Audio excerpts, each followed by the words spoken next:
Dépanné par ma pomme. Bon, t'as juste l'ampoule. Ah ouais, sympa. Salut les gars. Comment il va, Nico? Ça va bien? Et toi? Mon petit Ronnie. On se quitte plus. Hop. Les amis, bonjour à tous. Bienvenue sur ma chaîne YouTube. Aujourd'hui, petite vidéo chez Fifi. Et voilà, donc là on est dans un shop de vintage, de hi-fi vintage, donc à Clignancourt. C'est ça. Voilà, donc là on est en plein dans les halles, voilà. Donc les puces de Dauphine Sand 187. Très bonne ambiance les amis, je vous dis, c'est vraiment très sympa. Ah, ici on s'amuse. Hein. Et depuis tout à l'heure, bah tu vois, on est arrivé là, il y a déjà 1 heure je crois. À peu près. Ouais. Et puis bah on discute, voilà, on regarde un petit peu tout le matériel parce que Fifi a quand même pas mal de choses aussi à raconter, des choses très intéressantes sur l'histoire de la hi-fi, sur plein de choses, et puis voilà, on en apprend toujours. Donc Fifi, est-ce que tu tiens, ça fait combien de temps que tu es dans la hi-fi? Ouh là là, avant j'étais dans la radio. Ouais. Ouais, je dirais une bonne 20 ans de radio à peu près. Et puis après, bah, la radio à tube, ça amène à la hi-fi à tube. Et puis la hi-fi à tube amène au transistor. Et puis ça amène à la hi-fi, les enceintes. L'histoire de la hi-fi, je la connaissais déjà au travers de la radio. Ouais. Et donc, ouais, je suis un peu passé par la porte de l'histoire de la hi-fi, ce qui est pas très commun. C'est une grosse passion qui te prend du temps. Voilà, en général, les gens, ils passent plutôt par du matos récent et après s'intéressent à ce qui a été fait avant parce qu'ils n'ont pas de plaisir des fois à acheter du matos récent. Et peut-être parce qu'ils n'ont pas connu aussi, peut-être. Ouais. Parce que toi, ça te fait quel âge? T'as 20 ans, toi? Ah oui, moi j'ai 25 ans à peu près. Bah, je viens d'avoir mon anniversaire là. On m'a demandé mon âge. Ouais, 28. Je te le fais à 28 ans max. Bon, bah, ça va. Max. Non, parce qu'en fait, il n'y a que des personnes, on va dire, moi qui suis plus jeune, tu vois.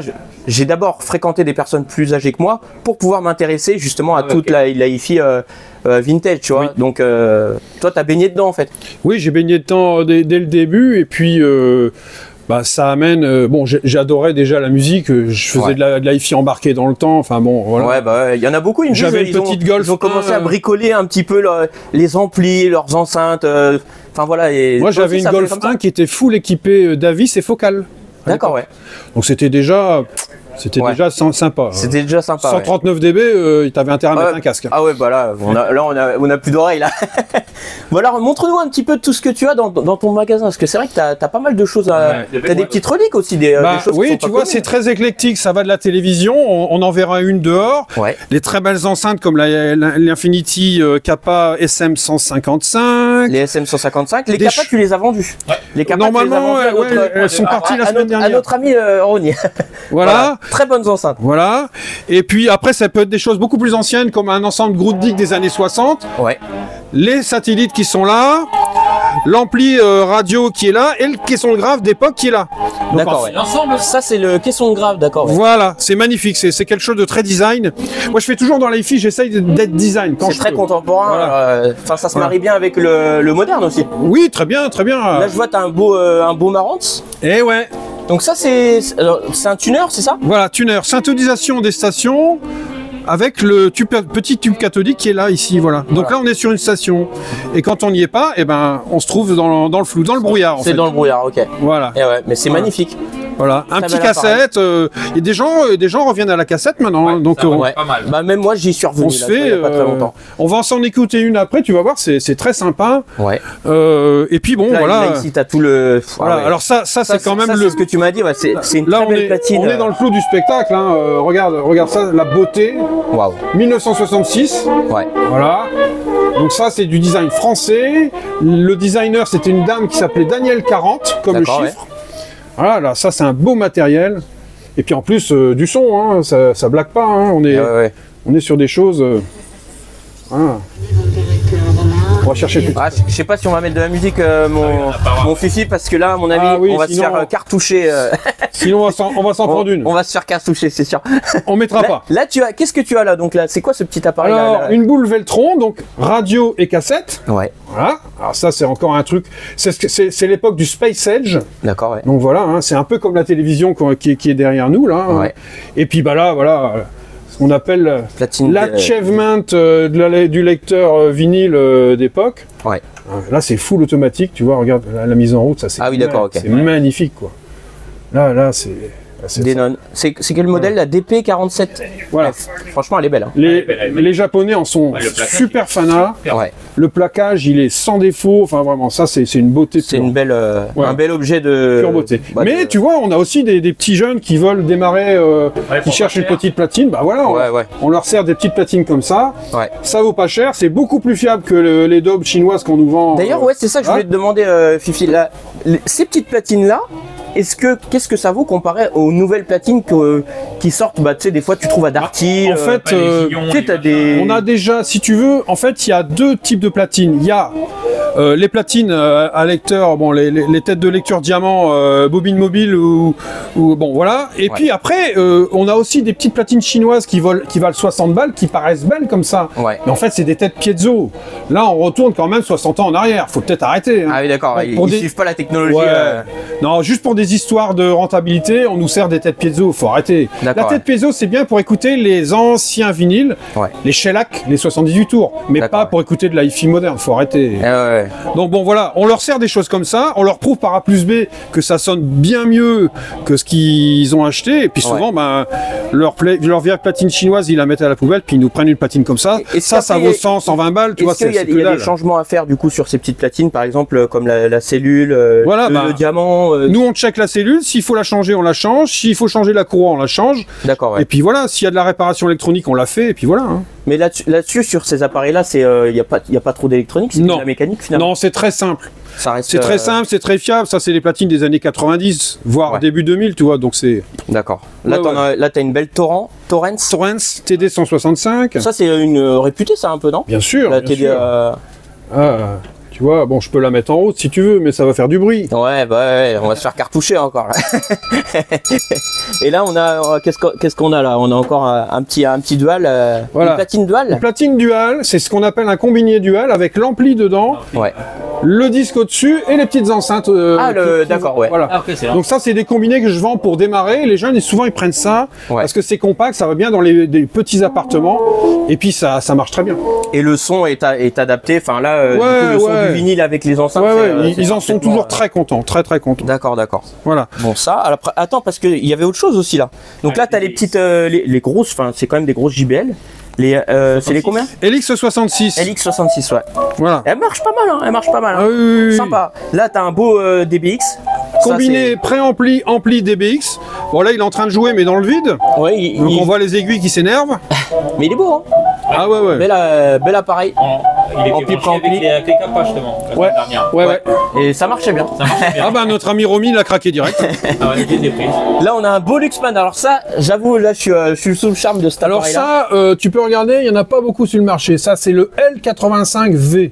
D'accord, ouais. Et pourquoi V? Tu sais pourquoi ils ont mis Non. Parce que des fois je sais pas, mais bon, c'est une des plus belles fabrications des années. Tu vois, regarde comment c'est beau. Ça, c'est pas du vinyle, c'est du plaquage. Ah, c'est du bois, hein. C'est du bois. Hein. C'est des bois rares qu'ils mettaient en plaquage. C'est magnifique. Hein. Ça, c'est quand même quelque chose. Hein. Très bel état. Et la connectique se fait derrière, je suppose, en bas, comme sur les. Ouais, les très classique, très classique. Ouais, je pense que tu vas me l'offrir celui-là, Fifi. Ouais, je pense que je vais partir avec, les gars. Cadeau bonus. C'est cadeau bonus. Là, après, on a un Siemens. Alors ça, c'est pareil. Je me demande. Ça, c'est ancien. Tu vois, ça, c'est un radio. Je vais l'allumer si j'y arrive. Alors. Il est peut-être pas branché. Ouais. Ein, et voilà, Ein Haus, Deutsche Qualität. Auf Wiedersehen. Voilà. C'est du Siemens. Et ça marche avec des lampes ou pas? Alors ça, c'est transistor, et puis c'est des petites enceintes blanches qu'on peut connecter dessus. On a quand même une petite paire de Bose qu'on n'a pas vue, là, qui se cache en dessous. C'est vrai que moi, les Bose, j'aime pas trop ce qu'ils ont fait, tu sais, les directs réflectifs. Eh ben oui. Les 901, je pense qu'elles sont bien, les 901. Mais ça, c'est des petites Bose qui marchent pas mal, assez multidirectionnelles. Et c'est pas commun celle-là. Non, c'est pas très commun. Joli design quand même. Hein. Voilà. Pour un petit, puis c'est pas très cher. C'est pas On n'est pas sur des gros prix. Ça reste accessible quoi. Voilà. Et là celle-ci là, c'est les. Ah bah ça c'est du Philips. Philips c'est plus sûr, on disait à l'époque. Hein. Années 60, 70. Du temps de la radio. Regarde, voilà. Bon, ben voilà. Ça, pour démarrer, c'est très bien aussi. Hein. Ça, c'est plus 80, non? Oui, 80. Je sais pas. 80, oui. Ça, c'est très bien. Philips. Toujours très bien construit. Hein. Avec le basse. Ah oui, ça marche bien aussi. Et ce qui est marrant, c'est qu'ils mettaient, ça, là, les courbes de réponse en fréquence. Courbes de réponse, voilà. Sur les enceintes. Alors maintenant on l'a plus ça. Ce qu'on aimerait qu'ils nous mettent derrière les enceintes, c'est le rendement, le vrai rendement à 1 watt à 1 mètre. Ouais. Par exemple, tu vois les Infinity, là, on est sur plus de 100 dB de rendement. Plus de 100 dB, et de toute façon, tu mets un petit ampli direct, ça... Un ampli à tube, tu pousses les murs avec ça. Chante, ça c'est bien. Hein. Puis on n'a pas parlé des petites caves qui sont là. Alors, mais de toute façon, il y a... Ça, c'est une merveille. Il y en a partout.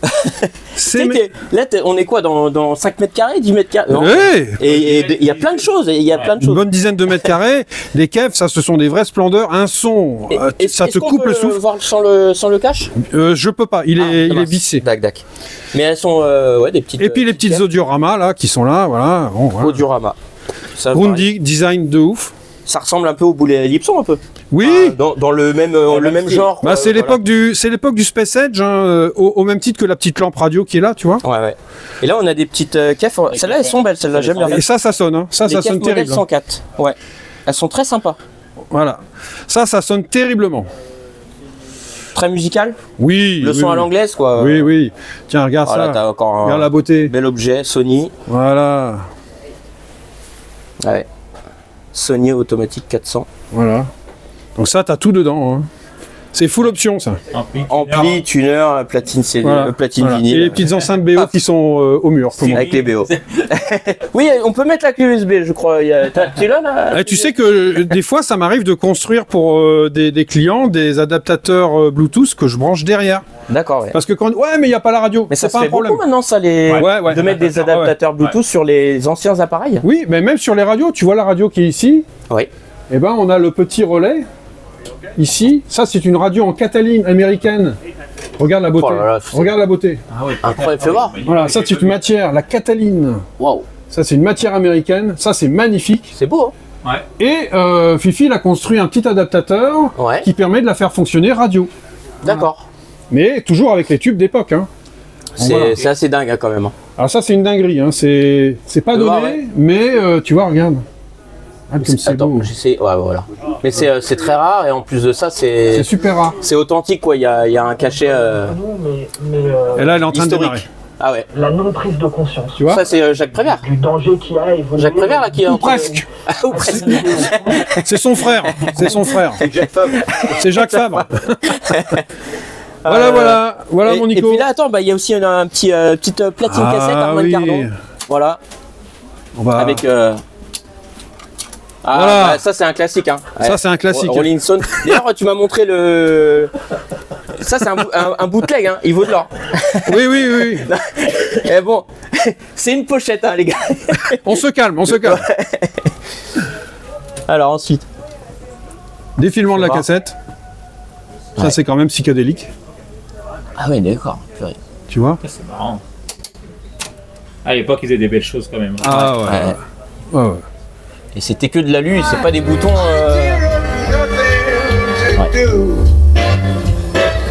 Ouais. C'est le son d'époque.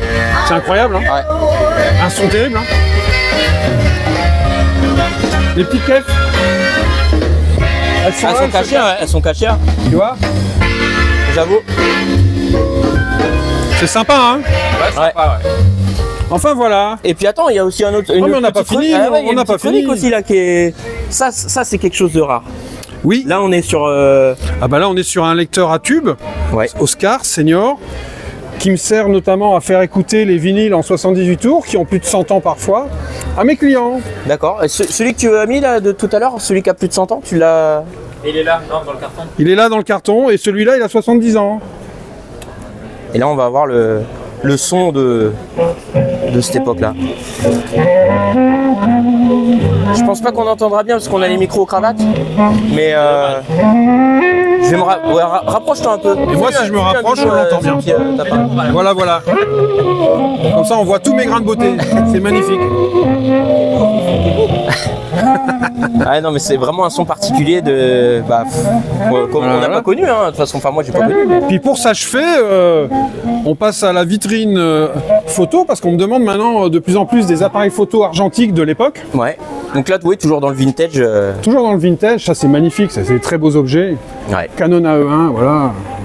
Et puis la télé du grand-père. Oh la vache. Voilà. Ah, c'est. Alors sur les puces, il n'y en a pas beaucoup qui vendent ça. C'est dingue. C'est dingue. Voilà. Avec évidemment Laurel et Hardy. Et par contre, il y a un petit objet là, c'est une boombox ça. Un petit boombox, voilà. Petite boombox, ça revient à la mode aussi, ça un peu. Ouais, on m'en demande. Hein. Ouais. Ça, ou des plus petits comme ici, tu vois. Ah oui, ça, ouais. Ça, c'est plus 90, non? Mais ça, c'est tout neuf, tu vois, c'est 90. Mais... Il est beau, hein, Schneider. Cassette, voilà. Schneider, c'est Philips, ou Radiola, c'est pareil. Voilà. Et après, t'as du coup là du vinyle, en veux-tu, en voilà. À l'extérieur, il y en a des. Ouais, donc plein de vinyles à gogo, ok. Des kilomètres. Ah oui, d'accord. Tout ça, c'est à toi là? Ouais, tout ça, c'est à moi. Sur toute la longueur là, d'accord. Voilà, ok. voilà. Et t'en as ailleurs aussi? Ah bah après, j'ai un stock à la maison, mais bon. On va aller chez toi. Et un purée. En tout cas, Fifi, c'est agréable. Hein. Et là, mon ami Nico, il est comme un pou dans la soupe parce que moi, là, les gars, là, il prend son pied là aujourd'hui. Ah, moi, je suis bien. C'est officiel. Mais franchement, de toute façon, dans la hi-fi, il y a tellement de choses à découvrir. Regarde, ça fait combien de temps là? Une heure? Une heure. Et ça passe très vite. Hein. Et Fifi, toi, tu es aussi dans les tubes. Tu connais. Oui. Tu m'as dit que tu avais combien de tubes? Vas-y. Ah oui, quand même, tu peux dire. Ah, j'ai je sais pas, 20-30 000 tubes à la maison, un truc comme ça. Mais beaucoup de radio, puis un peu d'hi-fi. C'est un truc de malade. Bah, c'est 20 ans d'accumulation forcenée. Tiens, alors voilà, justement, alors Fifi, j'ai une petite question par rapport aux tubes, parce que bon, les tubes, moi j'ai un ampli à tube consonance, M100S+, en 300B, voilà. Ouais. Mais j'aimerais savoir c'est quoi les différences justement qu'il pourrait y avoir avec, par exemple, 300B, la KT88, EL34. Est-ce qu'il y a des différences notables? La 300B, c'est une triode. Donc triode, qui dit triode, dit son plutôt triode. Après, si tu veux, les premières lampes hi-fi étaient des triodes. Ouais. Voilà. Après, on est passé sur des pentodes parce qu'on augmentait le rendement. On n'était plus en classe A, on était plutôt en classe AB. Ah oui, d'accord. Ouais. Mais néanmoins, je défie certains aficionados de la hi-fi de me faire la différence à l'oreille. C'est très difficile. C'est très difficile. Si on voit bien. C'est très difficile à entendre les différences. Parce que tu avais des amplis à pentode comme la EL34 qui étaient remarquablement construits et qui pouvaient d'ailleurs être aussi branchés en pseudo-triode. Enfin bon, il y a plein d'histoires de branchements. Mais ça, c'est pour les tubes de puissance. Et tu as aussi les amplifications. Oui. Bon, ça reste. La ECC83, le F86, ça c'est des super tubes. Ouais. Et puis après, il y a eu plein de tubes. 12 AU7 ou 12 AU7, 12 AX7, c'est la ECC83 version européenne ou américaine. Okay. C'est le même tube avec deux dénominations différentes. Et est-ce qu'il y en a des qui seraient peut-être meilleurs que d'autres par exemple, moi, tu vois, j'ai du Dario Mini-Watt en tube de préamp. Bah, c'est Philips. Mullard, très bien. Mullard et RTC. RTC, bien, c'est Philips. Tout ça, c'est Philips. Donc c'est du bon. C'est du bon. Ok. Ok. D'accord. Bon, bah, voilà. Mais les tubes, il y a moyen de faire un gros dossier là-dessus. Hein. Oh là là, il faudrait qu'on se revoie là. C'est énorme. Les tubes, oui. Bah, il y a un très beau livre de Jean Iraga. Ouais. Qui c'est l'initiation aux amplis à tubes. Et dedans, tu as toute l'historique des tubes, tout ce qui a été utilisé. C'est une très belle base pour comprendre un peu comment ça marche.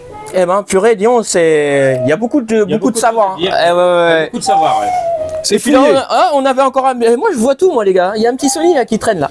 Oh bah oui, il a rien demandé, mais il attend son tour. Il attend son tour, il est vachement sympa celui-là. Tiens, un seul. Ah oui. Ça c'est mon petit Abdel. Ça va? Ça c'est un bon. C'est un bon Abdel. Pas très bizarre, Abdel. Ouais, il est très bon Abdel. Là on a Nakamichi 700. Ouais. Même ça on a même pas. Ah ouais, ça marche. C'est quoi ça? Ce shape is. C'est un magnéto. 12 euros. C'est une platine cassette. C'est une platine cassette. Non, platine cassette 3 têtes. The other one? C'est dingue hein, quand même. 8. Ah, t'as les bons. Les amis, j'espère que ça vous fait plaisir. Là, je fais chronique, on est bien, on est en détente. On a dit la semaine dernière. A dit pas 8. This is a mathematician. Bah ouais, on était venu la semaine dernière. Il y en a combien là? Il y en a les 8.1. Combien il y en a là?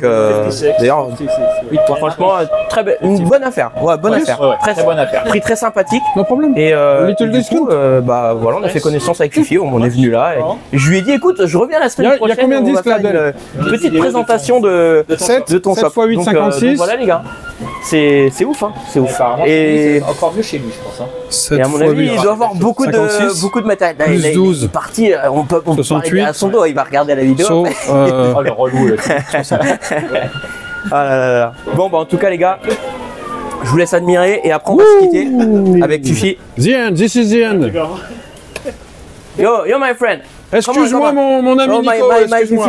Fifi, this is the end of the video. Yes, Of course. I just selling 8 Shellac 78 tours. Ouais bah voilà, c'était un plaisir Voilà. en tout cas Fifi de faire cette petite vidéo. On aura peut-être l'occasion de se revoir pour Mais d'autres, c'est sûr, avec l'ami Ronnie, Voilà, Ronnie qui est toujours dans les bons coups quand qui même. est toujours dans les bons coups. Les bons coups, les mauvais coups. Non mais hein. attends, c'est pas Huggy les bons tuyaux, c'est Ronnie les bons tuyaux. Ah, je te jure, hein. Ah oui. Non mais il est très fort. Hein. Et puis bah, en tout cas les amis, j'espère que cette petite vidéo là vous a plu. Tu peux leur dire. Bah, écoutez, on se dit à bientôt. Donc c'est Dauphine, moi je me fais ma pub. Hein, Ah, vas-y, vas-y, je t'en prie, Dauphine stand 187 à l'étage. Oh. Donc vous verrez des très belles choses. Il n'y a pas que du vinyle et de la hi-fi. Il y a plein de choses à voir au Puce de Saint-Ouen, qui est quand même le 3 ou 4e spot touristique de France. C'est très sympa, c'est très sympa, ouais. Et donc venez à Saint-Ouen, il y a des jolies choses, vraiment, vraiment. Et puis il y a des mecs sympas, c'est pas que des jolies choses. Eh ben, il y a aussi des mecs merci à toi Fifi. Et puis bah, les amis, n'hésitez pas à vous abonner, à liker, à mettre un petit commentaire. Et puis bah voilà, venez chez Fifi pour voir un petit peu cette ambiance qui est assez magique. Et voilà, c'est l'ambiance des puces. L'ambiance des puces, voilà, exactement. Allez, à bientôt les amis, ciao ciao. Bye bye.